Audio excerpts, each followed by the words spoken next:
आज मैथ्स की क्लास थोड़ी ज़्यादा ही लंबी हो गई ना। अच्छा, फिर भी सर ने क्लास नहीं छोड़ी। चलो कोई नहीं, आज हमें नया टॉपिक शुरू करना था क्योंकि कल हम लोगों ने 395 के मेजर हिस्से पढ़ लिए थे, है ना। कल मैंने आप लोगों को मेरे ख्याल 52 आर्टिकल से स्टार्ट किया था पढ़ना।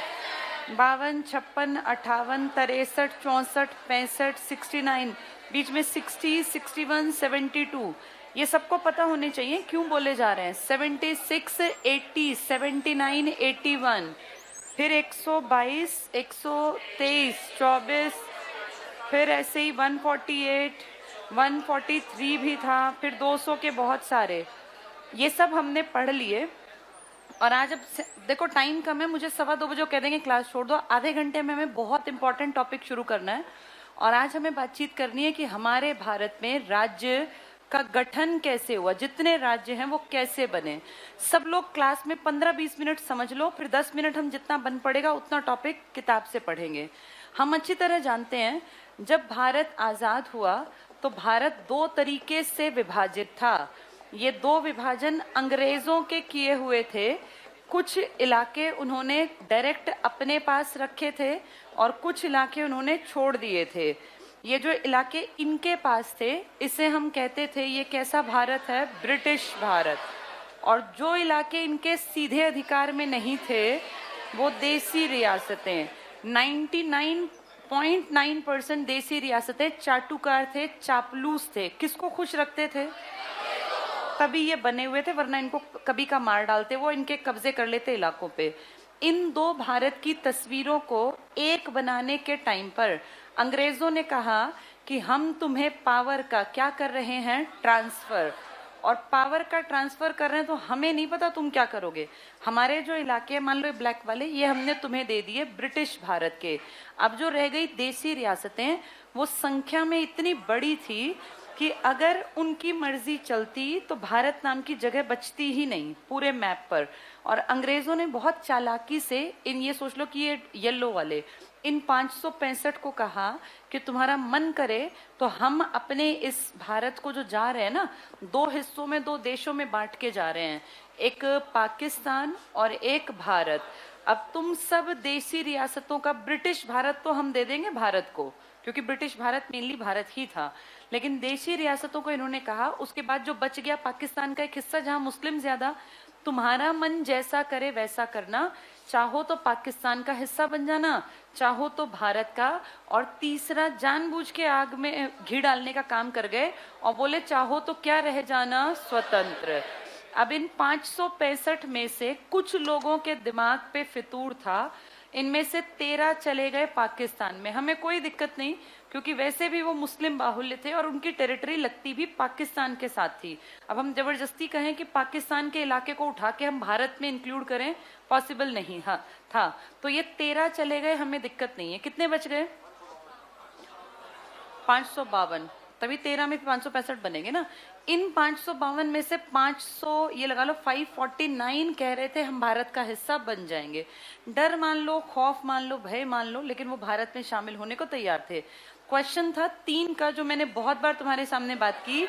ये 3 हमारे लिए एक क्वेश्चन मार्क था। सबसे ऊपर कश्मीर क्या करेगा, दूसरा जूनागढ़ क्या करेगा, और तीसरा हैदराबाद। हम बिल्कुल फ्री थे 2 को लेकर। हैदराबाद के पास कोई ऑप्शन नहीं था, क्योंकि उससे ना पाकिस्तान लगता और ना उसको हम अलग से स्वतंत्र बनने देंगे, क्योंकि उसकी लोकेशन ऐसी है। कोई भी इलाका यहाँ से अलग देश कैसे हो सकता है, ये अलग देश बन ही नहीं सकता। अगर यहाँ पानी ना होता ना और कोई देश होता तो 100% हैदराबाद इंडिया को चीट करके उसके साथ मिल जाता, क्योंकि हैदराबाद कभी भारत के पक्ष में नहीं था, ये हमेशा अंग्रेजों के पक्ष में था। लेकिन क्योंकि यहाँ पानी है तो कहाँ भागेगा, कोई ऑप्शन ही नहीं है। इसलिए चाहे ना चाहे इसको किसका अंग बनना पड़ेगा, भारत का अंग बना, वो भी डर से। और इसके ऊपर एक तरह से सैन्य अभियान चलाना पड़ा। ऑपरेशन पोलो के तहत सेना ने जाके कार्यवाही की, लोग मारे गए, अंधाधुंध फायरिंग हुई, लोग मरे, और उस भय के कारण फिर फाइनली हो गया कि हैदराबाद भारत का अंग बन जाएगा। जूनागढ़ का ये वाला इलाका था जहां आप आज भी जानते हो भारत के लोग ज्यादा है। मतलब कौन से लोग ज्यादा मिलेंगे? हिंदू। तो हिंदू ज्यादा होने से कोई टेंशन ही नहीं है, क्योंकि जहां हिंदू बाहुल्य होगा 100% लोग कहेंगे हमें किसका हिस्सा बनना है? भारत का। तो हमने जानबूझ के उस टाइम पे पटेल जो समझदार इंसान थे उन्होंने कह दिया यहाँ रेफरेंडम करा दो, मतलब इनकी जनता से पूछ लो, जनमत संग्रह करा दो, जनता का मत पूछ लो। अब जनता कौन सी कम्युनिटी है? सारी जनता बोली हम तो भारत का हिस्सा बनेंगे। इकलौता राजा कह रहा था कि मैं पाकिस्तान का हिस्सा। पाकिस्तान तो यहाँ खत्म हो जाता है, यहाँ तो पानी है, तो यहाँ से कहाँ तैर के पाकिस्तान में जाएगा? इसलिए कोई ऑप्शन नहीं था। हैदराबाद और जूनागढ़ की हमें टेंशन नहीं थी, बस ये था कि कैसे कंट्रोल करने हैं। तो यहाँ सेना भेज दी गई और यहाँ की जनता ने राजा को सीधा कर दिया जब हमने क्या करा लिया? जनमत। सबसे बड़ी दिक्कत हमें होने वाली थी कश्मीर, क्योंकि कश्मीर की एक बड़ी आबादी पाकिस्तान से प्रभावित हमें लग रही थी हो सकती है, और ऐसा है भी। कश्मीर का एक बड़ा हिस्सा तो मुस्लिम कम्युनिटी है ना, लेकिन कश्मीर के फेवरेबल कंडीशन क्या थी कि इससे लगता पाकिस्तान और भारत, इसके पास ऑप्शन था ये स्वतंत्र हो जाए ना, ये पानी से लगता था। और इस जैसे बहुत सारे इतने ही एरिया के देश भी तो हमने देखे हैं। भूटान कोई बहुत बड़ा थोड़ी है, कितना है भूटान? छोटा सा एरिया एक देश है। तो इसके पास एक खुला ऑप्शन था कि ये स्वतंत्र बने, और इसके दिमाग में शायद आया होगा कि मैं स्वतंत्र ही बन जाता हूँ। दुनिया में स्वतंत्र देश हैं, ईरान बहुत बड़ा नहीं है, इराक बहुत बड़ा नहीं है, ऐसे ऐसे बहुत एग्जाम्पल हैं। तो शायद ये स्वतंत्र बनना चाहता होगा। यहाँ का राजा था हरि सिंह, और यहाँ के राजा की पुश्तैनी बाप दादा भी राजा महाराजा थे। तो हरि सिंह ने उस टाइम पे कोई डिसीजन लिया ही नहीं। जब भारत पाकिस्तान अगस्त में अलग हुए ना 47 में, तो ये शांत भाव से बैठा रहा। शायद ये प्लानिंग कर रहा होगा दोनों की कंडीशन देख के डिसीजन लूंगा, इंडिया या पाकिस्तान या मैं अलग। और उसी दौर में हमने तो इसको कहा जैसा तेरा मन करे कर ले, हमने कुछ नहीं कहा। लेकिन पाकिस्तान ने यहाँ पे सितंबर में अपनी फौज भेज के, कुछ आतंकवादी भेज के, और यहाँ पे कब्जा जमाना स्टार्ट कर दिया। जब पाकिस्तान ने यहाँ कब्जा जमा लिया तो इसकी आंखें खुली और इसको लगा कि अगर मैं नहीं, अब टाइम पे मैंने डिसीजन लिया तो पूरा कश्मीर किसके पास चला जाएगा? और जो इसका सपना था क्या बने रहने का, और पाकिस्तान में इसकी इज्जत नहीं है वो जो भारत में है। क्यों? क्योंकि भारत में तो हमने अलग से एक विशेष राज्य बनवाया था बाद में। तो तुरंत से हरि सिंह ने इस कंडीशन को देखते हुए हमारे यहाँ, ये देखो अगस्त सितंबर में हो गया सब कुछ, अक्टूबर में इसने हमें अप्रोच किया और पंडित नेहरू और पटेल ने एक मीटिंग की और फिर डिसीजन लिया गया। इसके साथ इसने कहा भाई मैं चाहता हूं तुम मेरी मदद करो। तो सरदार पटेल ने कहा, नेहरू तो उस टाइम साइड हो गए कि भाई पटेल देखेंगे, क्योंकि पटेल जो है ना वही देशी रियासतों का एकीकरण कर रहे थे।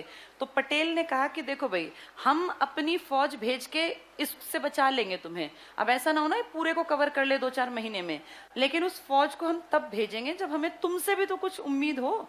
अब हम तीसरे आदमी, कल को तुम कह दो कि भैया हम तो स्वतंत्र हैं, हम बेवकूफ हैं कि हमारे फौजी मरे एक स्वतंत्र देश के लिए। स्वतंत्र हो तो अपना काम करो, अगर स्वतंत्र नहीं हो तो फिर हम फिर सोचेंगे। तो इसने कहा कि ठीक है हम साइन कर देंगे, और एक क्या बनाया गया? विलय पत्र। इस विलय पत्र पर हमारे देश से और हरि सिंह ने साइन किए, और तब जाके इस विलय पत्र के तहत हमने इसकी रक्षा की। लेकिन जब तक हमारी फौज सितंबर अक्टूबर तक यहाँ पहुंची तब तक इस हिस्से पे पूरी तरह से कब्जा जमा चुका था पाकिस्तान, और आज तक पाकिस्तान के ही पास है। और इसी को आप कह देते हो पाक ऑक्यूपाइड कश्मीर। और ये तो सोचो हरि सिंह का दिमाग सही टाइम पे चल पड़ा, अदरवाइज हो सकता है ये पीओ के बढ़ के पूरा ही निकल जाता हाथ से, कोई बड़ी बात नहीं थी। तो ये कश्मीर अपनी मनमर्जी के चक्कर में ये गवा बैठा, अदरवाइज ये पूरा हिस्सा हमारा ही था। 1947 की घटना है ये कश्मीर वाली। 50 आते आते आपके देश के देशी रियासतों का एकीकरण कर दिया। अगर मैं इसको बिल्कुल एग्जैक्टली कहूं तो ये 48 से 50 तक, इसमें सबसे बड़ा योगदान किसका है?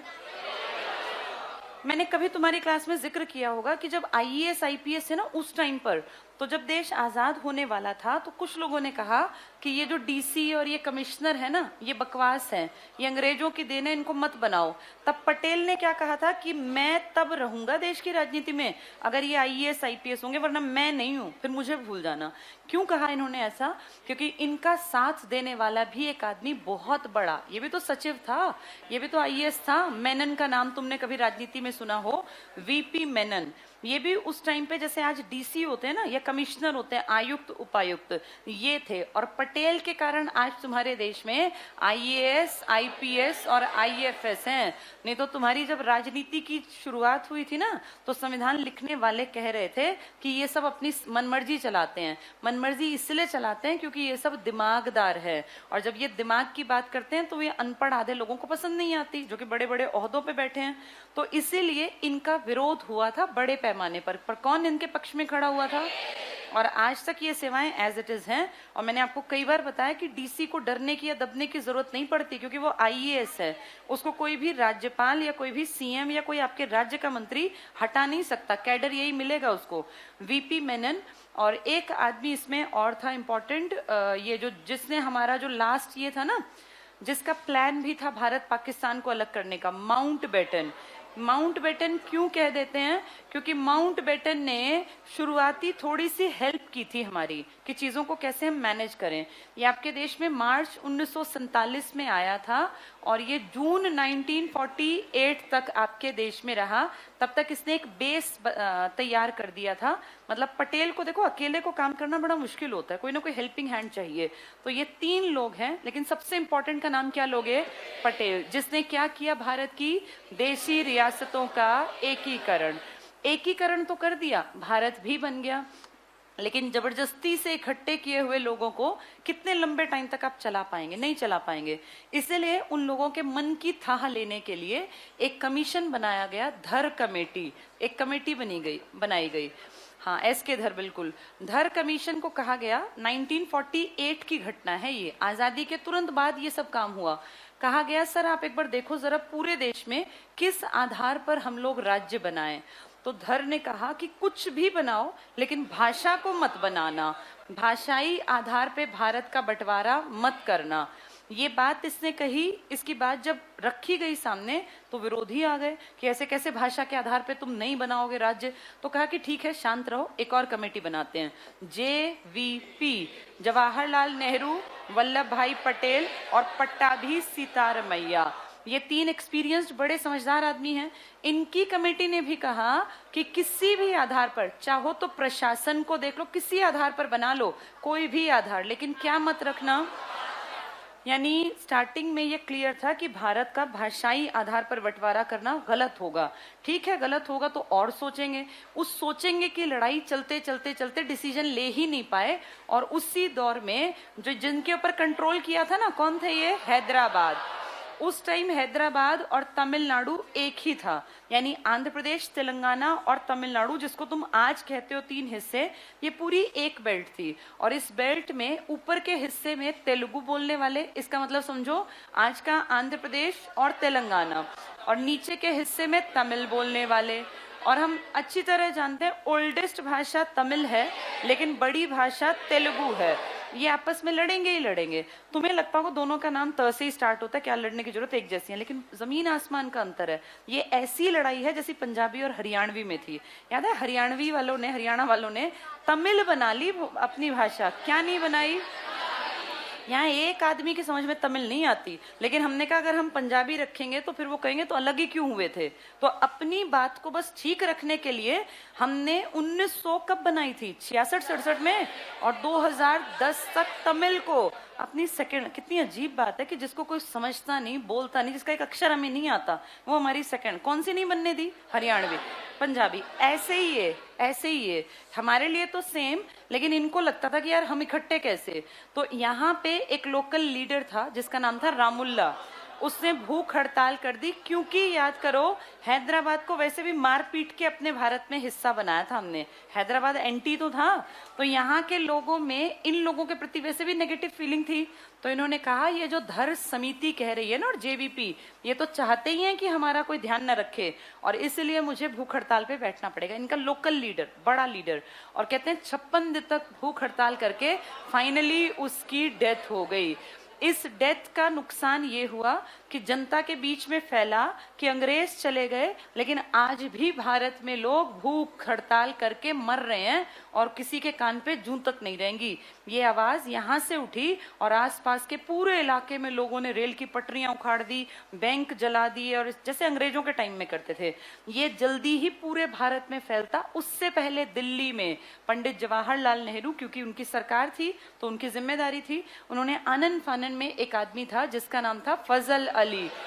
ये रिटायर्ड सुप्रीम कोर्ट से जज था, जिसकी समझ थी देश की, कैसे देश बनना चाहिए इसको। और एक आदमी था जिसका नाम था पणिक्कर, और एक था हृदयनाथ कुंजरू।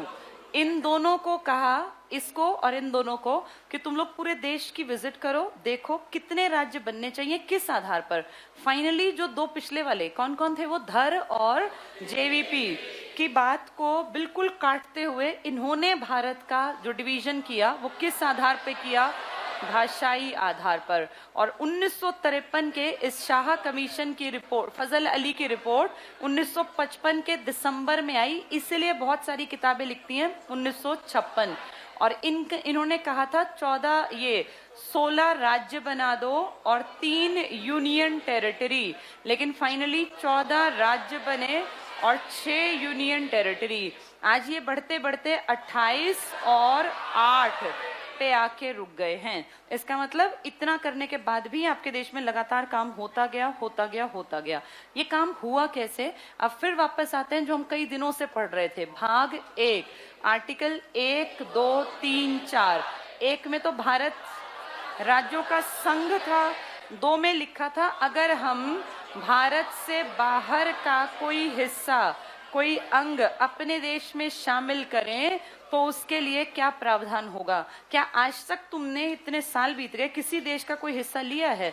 भारत कहाँ इतना लड़ाकू है जो किसी का हिस्सा छीने। भारत अपने हिस्से दे सकता है, किसी से छीन नहीं सकता।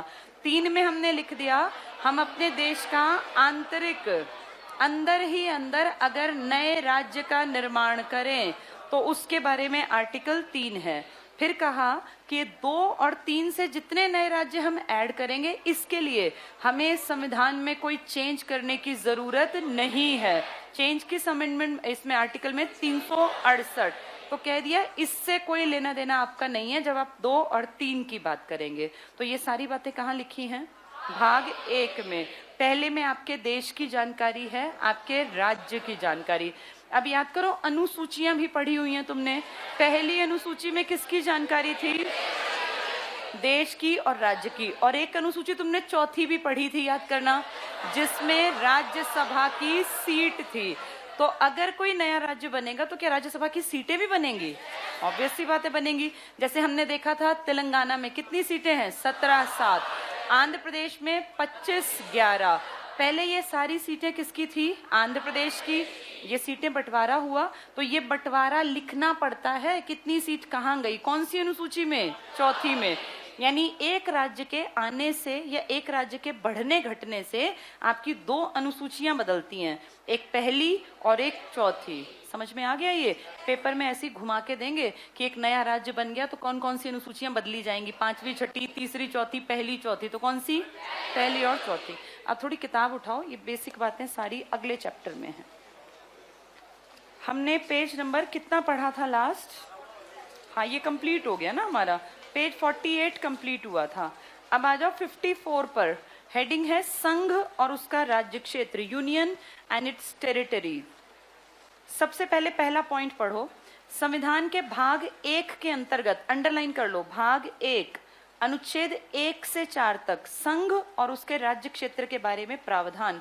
तो पहले भाग में, पहली अनुसूची में, हर पहली चीज में किसकी जानकारी है? देश की। अगला पॉइंट टिक करो। अनुच्छेद 1 में कहा गया इंडिया यानी भारत राज्यों का एक संघ है। India is union of states. क्या भारत के राज्य भारत से चाह के अलग हो सकते हैं? कहाँ के हो सकते हैं? क्योंकि अमेरिका वाले अपनी मर्जी से ऐड हुए हैं, जबकि हमारे वालों को किसने इकट्ठा किया था? और अगर हमारे राज्यों को पता चल जाता ना कि इनको इतनी आजादी है कि ये अलग हो सकते हैं, तो जैसे जूनागढ़ कोशिश में था, जैसे हैदराबाद और कश्मीर, ऐसे 565 कोशिश कर देते। ये तो इनको पता था कि इंडिया में ऐसे अलग होने नहीं देंगे लीडर्स, इसलिए सीधे रहे, कुछ ने एंटी बस काम किया। आगे पढ़ लो।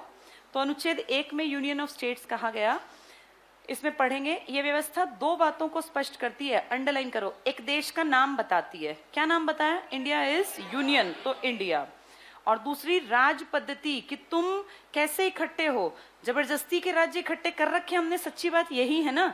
लेकिन हम ये थोड़ी कहेंगे, हम कहेंगे India is union of states, अपनी मर्जी से आके हमारे यहाँ, हम अलग नहीं होने देंगे, वो एक पॉइंट है। नेक्स्ट करना, भारतीय परिसंघ राज्यों के साथ किसी समझौते का परिणाम नहीं है। तुमने समझौते पे एक के साथ साइन किए थे बस, कश्मीर के साथ। तुमने 563 को इतना 500 कितनी थी 52 कितनी थी 52 ना, हाँ 13 पाकिस्तान की।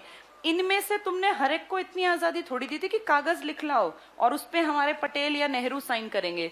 ये एक कागज बस विलय पत्र किसके साथ साइन किया था, और वो कितने सालों तक सिर पे नाचता रहा और हम कुछ नहीं कर पाए उस विलय पत्र के चक्कर में ना।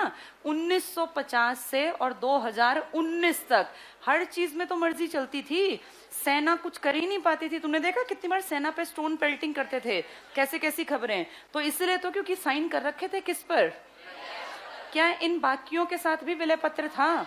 ये अलग हो ही नहीं सकते, ये टिक कर लो। तो भारतीय परिसंघ राज्यों के साथ किसी समझौते का परिणाम नहीं था, इसलिए राज्यों को संघ से अलग होने का अधिकार नहीं है। इसको डबल टिक कर लो, राज्यों को अधिकार ही नहीं है कि वो हमसे अलग हों। यहाँ लिख लो अमेरिका में है, फिर वो समझदार भी है, हमारे यहाँ तो बेवकूफ हैं, आज पता चल जाए तो आज ही अलग हो जाए सारे। अमेरिका में है। नेक्स्ट पढ़ना, भारतीय संविधान के भाग 1 में भारत के संपूर्ण राज्य क्षेत्र को 3 भागों में बांटा गया। अंडरलाइन करो, एक तो राज्य हैं, दूसरे यूनियन टेरिटरीज हैं, और तीसरे अर्जित राज्य क्षेत्र। कितने अर्जित कर लिया आज तक?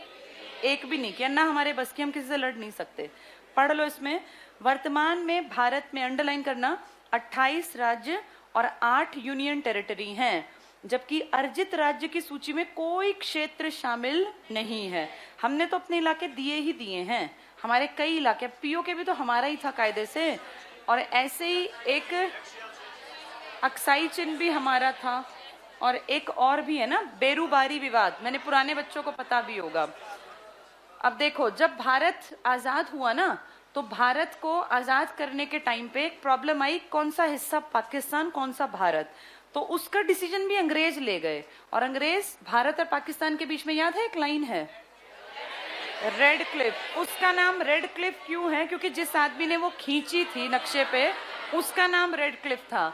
ये नक्शे पे हुआ, रियलिटी में कहीं लाइन नहीं खींच के आए वो। रेड क्लिफ नाम का एक आदमी आया तुम्हारे देश में, इसको कहा कि सर बंटवारा करना है भारत का। तो इसको क्या पता भारत कैसा है, कहाँ है। इसने उस टाइम पे जहां जहां, जैसे मैप पे देखा कहाँ कहाँ पुलिस स्टेशन है, और पुलिस स्टेशन का एरिया डिवाइड होता है, तो इसने उसी बेसिस पे ऐसे लाइन खींच के कह दिया कि इधर का एरिया पाकिस्तान बना दो, इधर का भारत बना दो। फिर इसको कहा सर पूर्वी पाकिस्तान भी है, उसको भी अलग कर दीजिए, वहां की बाउंड्री भी सेट कर दीजिए। तो इसने क्या किया, फिर ऐसे लाइन बना दी, इधर का एरिया पूर्वी पाकिस्तान और इधर का पश्चिमी, ये हमारा जिसको आप बंगाल कहते हैं।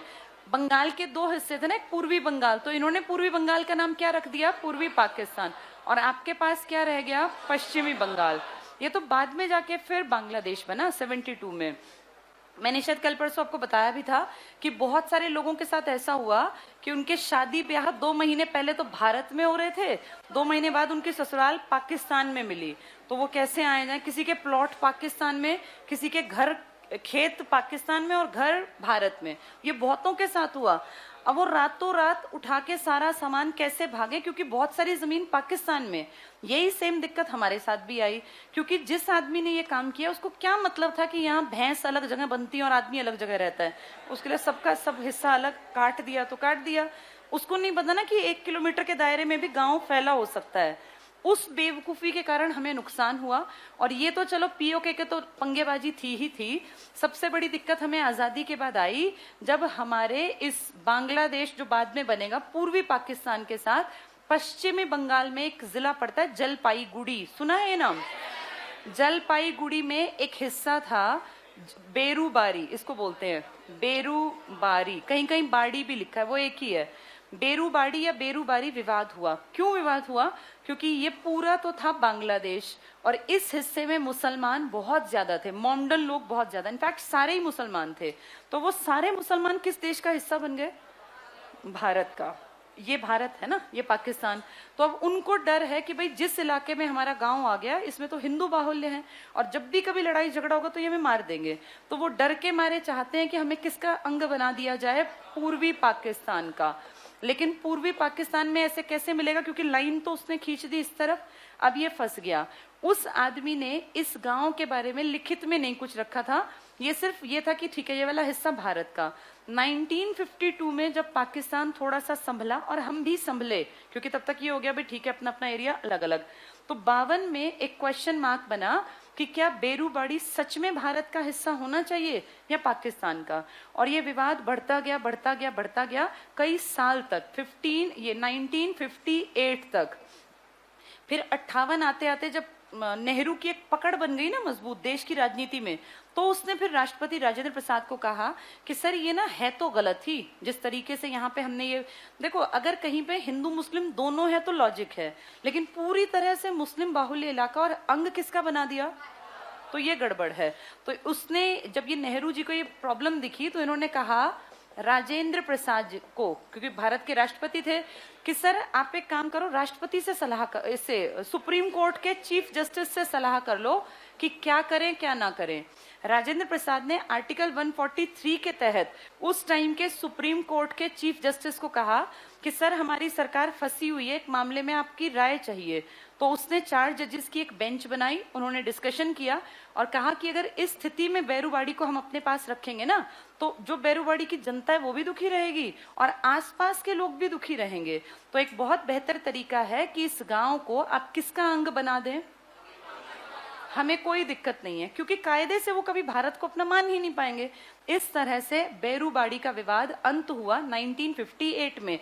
सलाह सुप्रीम कोर्ट ने दी, लेकिन कागजों पे साइन सुप्रीम कोर्ट नहीं करता। उस कागज पे साइन किए आपके पीएम नेहरू और उनके हेड ने, जिसका नाम था नून, फिरोज शाह नून उसका नाम था। तो नेहरू नून साइन हुए दोनों के, तब जाके बेरूबाड़ी किसके हिस्से में माना गया? पूर्वी पाकिस्तान। पूर्वी पाकिस्तान से आजाद हो गया बांग्लादेश 1971। जब हम और पाकिस्तान लड़े यहाँ, तो उसमें एक समझौता हुआ शिमला में, जिसमें एक देश नया बन गया। कौन सा देश? अब हमारी और बांग्लादेश के फिर से डिस्प्यूट हो गए। अब हमारा डिस्प्यूट था 3 बीघा जमीन पर, वो उसकी और हमारी।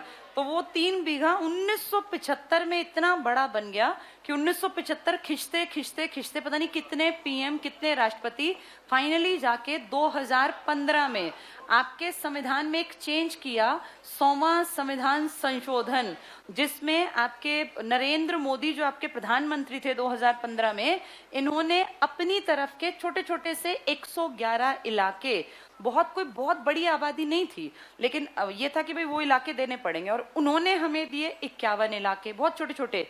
इस तरह से अब हमने अपने और बांग्लादेश के बीच के विवाद को पूरी तरह जड़ से खत्म कर दिया। नहीं तो हमारे बहुत सारे सैनिकों को वो मारते थे और हम उनके सैनिकों को। जनता भी दुखी थी, त्रस्त थी। अब 111 इलाके इनको मिल गए, क्षेत्र बहुत छोटे, और 51 इन्होंने हमें दे दिए, क्योंकि वो बीच के हिस्से में थे, वो परेशान थे, क्योंकि उनके आधों के घर बार यहाँ और उनके उस टाइम के प्लॉट वहां थे। तो इसलिए ये विवाद पूरी तरह से खत्म करने के लिए कौन सा अमेंडमेंट किया गया? अब किसी देश से आपने हिस्सा लिया तो आप तो भी कह रहे थे कि हम 2 आर्टिकल से कर लेंगे उसको, फिर ये अमेंडमेंट क्यों किया?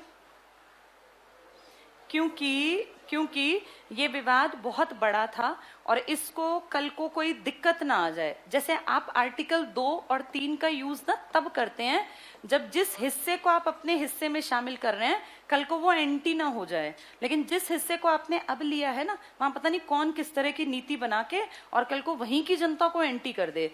जैसे आपने सिक्किम को अपने देश में जब शामिल किया था तो सिक्किम से भी आपको खतरा था सिक्किम ने कह तो दिया कि हमें अपना हिस्सा बना लो, लेकिन सिक्किम की बोलचाल, भाषा, पहनावा, संस्कृति सब अलग। कल को ये कह दे कि मुझे जबरदस्ती भारत ने अपना बंधक बना रखा है इंटरनेशनल लेवल पे, तो हम क्या करेंगे? इसीलिए हमने आर्टिकल 2 में ऐसी चीजों को 3 में नहीं रखा, इनके लिए हमने अमेंडमेंट किया, 35वां और 36वां। ऐसे ही याद करो, गोवा भी तुम्हारा हिस्सा नहीं था, पौंडीचेरी, दमन दीव तुम्हारे नहीं थे ये, तो तुमने इन सब के लिए अमेंडमेंट किए, कभी 10वां, कभी 12वां, कभी 16वां, कभी 35वां। अगर वैसा कोई राज्य देखें तो अमेंडमेंट की जरूरत नहीं पड़ती, लेकिन जो दूसरे के हिस्से में रहा हो ना, उसमें आपको थोड़ा सा खतरा हो सकता है, कभी भी कोई भी ब्लेम लगा दे। तो इसलिए आप सेफ हैंड रहने के लिए ऐसी कंडीशन में आर्टिकल 368 का यूज करते हैं, जो कहता है कि लोकसभा, राज्यसभा और किसके साइन होंगे तो वो आपका हिस्सा बनेगा, वरना वो आपका हिस्सा नहीं बनेगा। क्या ये बात समझ में आ गई? जब कोई दिक्कत की बात होती है ना बड़ी, तो अमेंडमेंट करने पड़ते हैं। क्या हरियाणा भी किसी अमेंडमेंट से बनाना पड़ा था? बनाना पड़ा था अमेंडमेंट से, या नहीं बनाना पड़ा था? हाँ, इसको भी आगे पढ़ेंगे कि कैसे क्या हुआ था, अमेंडमेंट था या नहीं था। पेज नंबर 5, ये 54 पर जल्दी से अगला पॉइंट देखो। तो 3 चीजें हुई, राज्य, संघ राज्य और अर्जित राज्य क्षेत्र।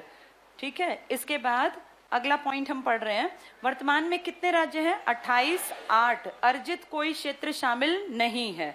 नेक्स्ट देखना, राज्यों और संघ शासित राज्यों के नाम, अंडरलाइन करो, नाम, उनका विस्तार कहां तक फैले हैं, संविधान की पहली अनुसूची में दर्शाया गया है। भारत के क्षेत्र और भारत का संघ से ज्यादा व्यापक अर्थ समेटे हुए हैं। 2 शब्द है, एक है भारत का क्षेत्र और एक है भारत का संघ। एक बार बोर्ड पर देखो, मैंने लिखा भारत के क्षेत्र और एक मैंने लिख दिया भारत का संघ। इनमें क्या अंतर है? मैंने कल परसों तुम्हारी क्लास में NCR और NCT बताया था, ये सेम था या अलग अलग? अगर मैं कहूं दिल्ली सरकार की चलेगी किस एरिया में? हाँ, लेकिन हम कहते हैं विकास के लिए हमने NCR बना। ऐसे ही तो ये है, भारत का क्षेत्र इस संघ से बाहर भी हो सकता है। संघ का मतलब है यूनियन ऑफ स्टेट्स, इस भारत का संघ मतलब यूनियन ऑफ स्टेट जिसको आप कहते हैं। इसमें मेनली कौन शामिल है? स्टेट्स, लेकिन क्षेत्र में स्टेट्स भी शामिल हैं, यूटी भी शामिल है। और अगर कभी तुमने किसी का कोई हिस्सा छीना या अपने हिस्से में शामिल किया, अर्जित बना लिया, तो आप कहोगे ये भारत का क्षेत्र है। तो कौन सी चीज बड़ी है, क्षेत्र या संघ? NCR बड़ा है या NCT? NCR, NCT, NCR एक जैसे अनपढ़ आदमी के लिए, हमें पता है। ऐसे ही भारत का संघ और क्षेत्र एक लगते हैं जो तैयारी ढंग से नहीं करते, लेकिन हमें पता है संघ का मतलब स्टेट्स और क्षेत्र का मतलब स्टेट भी, यूनियन भी और अर्जित भी। अगला पॉइंट ध्यान से पढ़ो और समझो। भारत के क्षेत्र भारत का संघ से ज्यादा व्यापक है, अंडरलाइन कर लो ये सेम बात। भारत का क्षेत्र भारत के संघ से ज्यादा व्यापक है, क्योंकि भारत के संघ में सिर्फ राज्य शामिल है, अंडरलाइन। संघ में यूनियन ऑफ स्टेट है बस राज्य, जबकि भारत के क्षेत्र में न केवल राज्य वरन यूटी, संघ शासित क्षेत्र और वे क्षेत्र जिन्हें केंद्र सरकार द्वारा भविष्य में कभी भी अधिग्रहित किया जा सकता है शामिल हैं। तो NCR बड़ा है ना NCT से, ऐसे ही भारत का संघ बड़ा है या भारत का क्षेत्र बड़ा है? क्षेत्र में तो हम POK को भी कल को अपने एरिया में इंक्लूड कर लें। नेक्स्ट देखना, संघीय व्यवस्था में राज्य इसके सदस्य हैं और केंद्र के साथ शक्तियों के बंटवारे में हिस्सेदार हैं। कौन सी व्यवस्था है तुम्हारे देश में? संघात्मक, यही तो है ये बंटवारा, शक्तियों का बंटवारा संघात्मक। लिख लो यहाँ, फेडरल सिस्टम है ये। बंटवारा जहां आ जाए तो समझ जाओ बंटवारा मतलब फेडरल सिस्टम, संघात्मक व्यवस्था। इंग्लिश में देखो इसके ठीक सामने फेडरल लिखा हुआ है, फेडरल सिस्टम। ये किससे देखा तुमने? फेडरल सिस्टम किससे सीखा? फेडरल सिस्टम तुमने सीखा कनाडा से, कनाडा से। लिख लो यहां। नेक्स्ट करना, दूसरी तरफ संघ शासित क्षेत्र और केंद्र द्वारा अधिकृत क्षेत्र में सीधे केंद्र सरकार का प्रशासन होता है। तो यूटी में कौन प्रशासन करती है? केंद्र सरकार। लेकिन 2 यूटी तो तुम कल पढ़ के आए थे, दिल्ली और पौंडीचेरी। क्या कोई भाग है इनके लिए? यूटी का भाग कौन सा है? यूटी का भाग 9 में पंचायती थी, 10 में SC ST, तो 8 में रहा होगा पहले। और कौन सा आर्टिकल थे याद हो तुम्हें? 239, 239A, AA और AB। ये वही तो बता रहे हैं कि उनको सारा देश देखता है, बस उन दोनों को याद रखना। आगे पढ़ो, एक संप्रभु राज्य, संप्रभु मैंने मतलब क्या बताया था? अपनी मर्जी, हमारी मर्जी हम विदेश संबंध कैसे बनाएं। टिक कर लो। एक संप्रभु राज्य होने के नाते पढ़ो, भारत अंतरराष्ट्रीय कानूनों के तहत अंडरलाइन विदेशी क्षेत्र का भी अधिग्रहण कर सकता है। बस पढ़ लो। उदाहरण के लिए सत्ता का हस्तांतरण, संधि के द्वारा खरीद ले हम, उपहार दे दे कोई हमें, या लीज पे दे दे। उपहार तुम्हारे देश का दे रखा है एक पाकिस्तान ने, किसको? चीन को। अक्साई चीन, जैसे हम लिख रहे हैं हम ले लें, लेकिन उसने हमारा हिस्सा दे रखा है। आगे पढ़ना। व्यवसाय जिसे अभी तक किसी मान्य शासक ने अधिग्रहित ना किया हो, जीत या हराकर। उदाहरण के लिए अब टिक कर लो।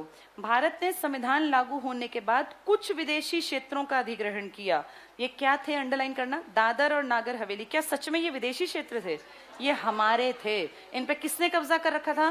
पुर्तगालियों ने, फ्रांसीसियों ने, कहीं डच ने, कहीं अंग्रेजों ने। तो अंग्रेज तो छोड़ गए सारा भारत, फिर हमने कहा ये विदेशी हैं, अपने हिस्से को हमने कह दिया विदेशी हैं और हम इनका अधिग्रहण कर रहे हैं। तो वो टिक कर लो। दादर नागर हवेली, गोवा, दमन दीव, पुदुचेरी और सिक्किम। फिर इनको हमने जब अपने हिस्से में मिलाया तो हमने 2 और 3 के तहत या अमेंडमेंट किए, क्योंकि हमें लगा कल को वो आके हमारे ऊपर केस कर दे, इंटरनेशनल कोर्ट में डाल दें, तो हम सेफ रहे।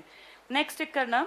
अनुच्छेद 2 संसद को संघ में नए राज्यों के प्रवेश या स्थापना करने के लिए विधि बनाने का अधिकार देता है। फिर तुम्हारा 2 इन पे क्यों नहीं लागू हुआ? क्योंकि ये विदेशी ताकतों के तहत लंबे टाइम तक रहे। नेक्स्ट भी टिक करना। नए राज्यों का गठन या वर्तमान राज्यों के क्षेत्र, सीमा या नामों में परिवर्तन की शक्ति किसको प्राप्त है? क्या संसद किसी राज्य का नाम बदल सकती है? अगर वो राज्य ना चाहे तो भी बदलना पड़ेगा। अगले पेज पर देखो, यही टॉपिक है, बस इसको लास्ट पढ़ लेते हैं।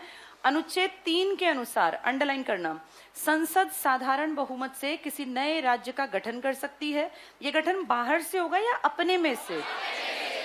और किसी वर्तमान राज्य के क्षेत्र में, सीमा में या नाम में परिवर्तन कर सकती है। आगे पढ़ लो। किंतु इसके लिए संबंधित विधेयक, अंडरलाइन करना, राष्ट्रपति की सिफारिश से संसद में प्रस्तुत किया जाएगा, अन्यथा नहीं। फिर पढ़ लो। यदि विधेयक किसी राज्य के क्षेत्र, सीमा या नाम में परिवर्तन से संबंधित है तो राष्ट्रपति विधेयक को संबंधित राज्य के विधानमंडल को राय के लिए भेजेगा, लेकिन राष्ट्रपति या संसद राज्य विधानमंडल के मत को मानने के लिए बाध्य नहीं है। मान लो संसद कहती है हमें हरियाणा का नाम बदलना है और हरियाणा को हमें हरियाणा करना है, और हम कह रहे नहीं हमारा नाम मत बदलो, तो किसकी चलेगी? उनकी। ये लाइन वही है, टिक कर लो। मानने के लिए बाध्य नहीं है और उसे स्वीकार या अस्वीकार कर सकता है। तो हमारी मर्जी है हमारा नाम या संसद की? ठीक है। इसके बाद ये 2-3 पॉइंट सेम है, इसी का पार्ट। संविधान अनुच्छेद 4 प्रावधान करता है, अंडरलाइन करना, नए राज्यों का प्रवेश। कहां से नए राज्यों का? नहीं, प्रवेश बाहर से। अपना होता है गठन करना। यहां लिख लो बाहरी क्षेत्र, इसके ऊपर तुम्हें याद नहीं आएगा वरना। नए राज्यों का प्रवेश लिखो बाहरी क्षेत्रों से, या अर्जित प्रदेश लिख लो। अनुच्छेद 2 के अंतर्गत, अंडरलाइन कर लो इसको, अनुच्छेद 2 के अंतर्गत नए राज्यों का निर्माण तो अपने में से करोगे ना, बाहर से तो अर्जित होंगे। सीमाओं, क्षेत्रों और नामों में परिवर्तन किस आर्टिकल के तहत होता है? 3 के तहत। को संविधान के अनुच्छेद, अंडरलाइन करना, 368 के तहत संशोधन नहीं माना जाएगा। फिर 368 कब लाओगे तुम? जब कोई चीज बड़े लेवल पे हो और तुम्हें लगे गड़बड़ हो सकती है। नेक्स्ट पढ़ना। अर्थात इस तरह का कानून एक सामान्य बहुमत, अंडरलाइन, और साधारण विधायी प्रक्रिया के जरिए पारित किया जा सकता है। बेरूबाड़ी संघ पढ़ लो, पश्चिम बंगाल। कौन सा जिला बताया मैंने? जलपाईगुड़ी। आज भी तुम्हारे पास है, लेकिन कौन सा इलाका हटा दिया आपने अपने मैप से? ये बेरूबाड़ी। टिक कर लो। ये यहां लिख लो जलपाईगुड़ी। इस पे किसने दावा किया था अपना? पूर्वी पाकिस्तान ने, और कई साल लड़ता रहा। कब से कब तक? 52 से 58, जब तक किस किस के साइन नहीं हुए? नेहरू और फिरोज शाह नून के। अंडरलाइन करना।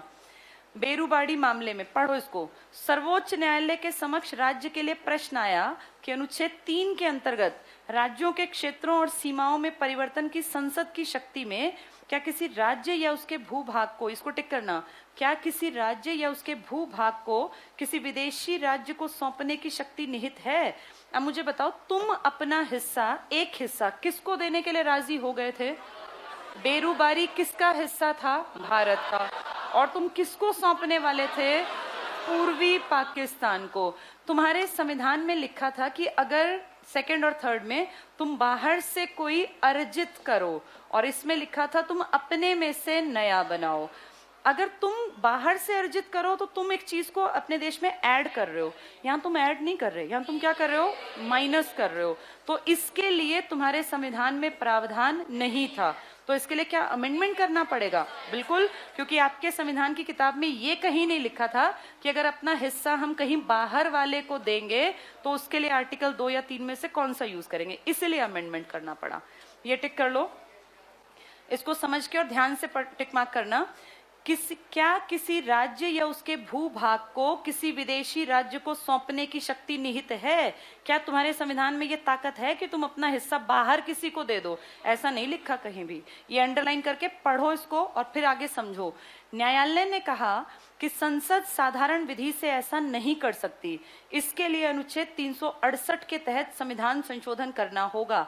अंडरलाइन कर लो फिर से। संसद द्वारा 9वां संविधान संशोधन 1960 पारित करके बेरूवाड़ी संघ क्षेत्र को पाकिस्तान को सौंपा गया।